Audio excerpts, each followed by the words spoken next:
In the summer of 1974, one of the most audacious covert operations in American history was quietly unfolding in the middle of the Pacific Ocean, and almost nobody knew it was happening. 3 years earlier, in April 1968, a Soviet submarine known as K-129 had vanished without warning somewhere northwest of Hawaii. It carried nuclear ballistic missiles, it carried classified codes, and it carried secrets the Soviet Union desperately wanted buried at the bottom of the sea. The Soviets searched. They found nothing. They eventually gave up. But the United States didn't give up. American intelligence had located the wreckage nearly 3 miles down in crushing darkness at depths no salvage operation had ever attempted.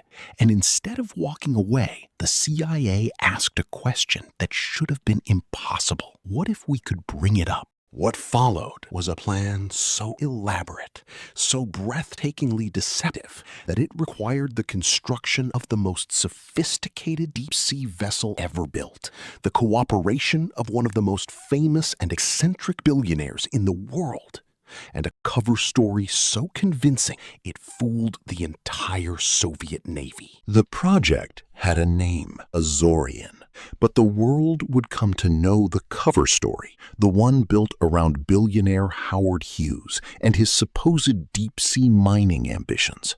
Hughes was already notorious for secrecy. He was already known for bizarre, larger-than-life ventures. He was, in many ways, the perfect shield.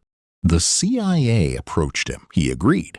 And just like that, a fictional company called Global Marine Development began building a ship called the Glomar Explorer, officially designed to mine manganese nodules from the ocean floor. In reality, it was an underwater claw dangled on the end of a massive pipe string, engineered for a single purpose: to grip the shattered hull of a Soviet submarine and drag it back into the light. The engineering alone was staggering. The K-129 lay at a depth of over 16,000 feet. The pressure down there is roughly 7,000 pounds per square inch. The wreck had broken apart on impact, and the CIA needed to lift it secretly while Soviet surveillance ships occasionally circled nearby, watching.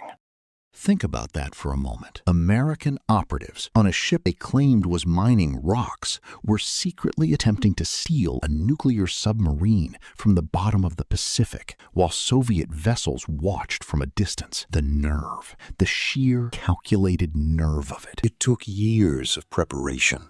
The Glomar Explorer was completed in 1973. It was an engineering marvel disguised as industrial equipment. A massive moon pool hidden in the center of the ship allowed the lifting mechanism to operate beneath the waterline, invisible to outside observers. Satellite surveillance, acoustic analysis, precision engineering. Every possible contingency had been studied, argued over, and planned for, except the ones that hadn't. When the operation finally launched in the summer of 1974, it was immediately clear that the mission was teetering on the edge.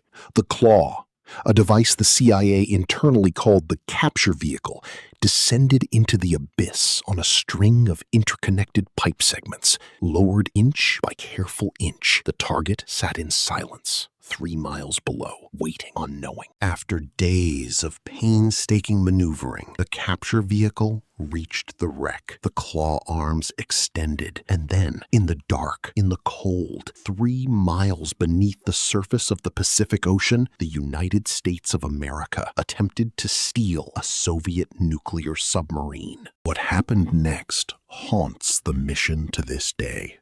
As the Glomar Explorer began lifting the massive wreck, a process that took hours of agonizing tension, something catastrophic occurred. The hull of the K-129, weakened by years of ocean pressure and the trauma of its sinking, began to break apart. Large sections of the submarine tore away and fell back into the darkness, gone, irretrievable, lost again to the deep. The CIA recovered a portion of the submarine. Estimates suggest roughly 38 feet of the forward section. What they found inside was both remarkable and haunting. The remains of 6 Soviet sailors, classified equipment, documents, partial cryptographic materials, but the nuclear warheads, the ballistic missiles, the bulk of the intelligence prize, it had slipped back into the ocean.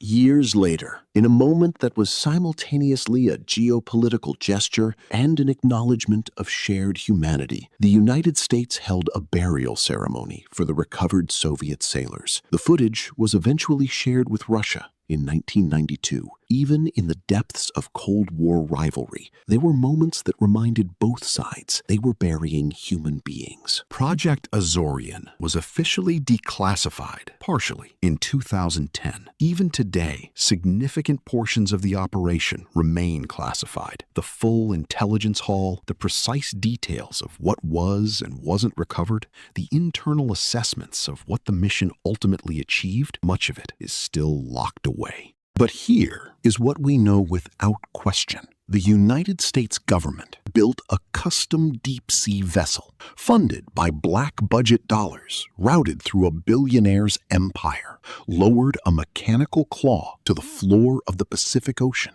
and lifted pieces of a Soviet nuclear submarine, all while telling the world they were looking for rocks. For a brief window in 1974, it worked. Soviet intelligence eventually caught whispers of the operation, a story leaked to journalist Seymour Hersh in early 1975, and the Los Angeles Times was preparing to publish. The CIA pleaded for suppression in the name of national security. They bought a little more time, but the secret, like the submarine, could not be held forever. Project Azorian remains one of the most technically ambitious, most operationally daring, and most quietly astonishing covert operations ever attempted by any intelligence agency in history. It succeeded in part. It failed in part. It cost hundreds of millions of dollars. It yielded secrets we still don't fully know. And somewhere, right now, in the darkness of the Pacific Ocean, the rest of K-129 is still lying there, 3 miles down, in crushing silence, keeping whatever secrets the Cold War chose not to give back. Some things, it turns out, the ocean refuses to surrender.